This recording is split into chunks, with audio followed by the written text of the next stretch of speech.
Marbs, kwento mo muna sa amin yung role mo dito sa Said I Love You. Ayan, ako po dito si Ann Carbonell, isa po akong girl na nagmithi na mahalin ako ng lalaking mas matanda sa akin. At simula bata pa lang kami na yung magkasama lagi. Sobrang crush na crush ko na siya. At sinasabi ko sana pakasalan niya talaga ako till the end. Pero buti na lang, after niya mag-girlfriend, mas inamin niya sa sarili niya na mas mahal niya ako. So yun, kasi Ito ba ay parang ilang taon ang tanda nyo dito sa storya? Kunyari, mga 10 years. mga 10 years. Oo. Oo. So how is it working with Edward? Edward is nice, guys. Sobrang i-guide ka niya sa lahat. Like yung kissing sequence, since that was my first, sobrang sabi niya, oh, okay lang, relax. Like, sobrang matulungin na sa part 1, hindi ko kaya. Tsaka nahuhulog niya na may emotions.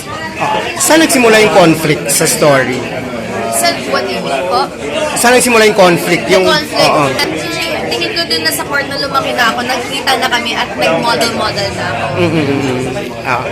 So, bakit panoorin ng mga tao yung Wattpad episode nyo?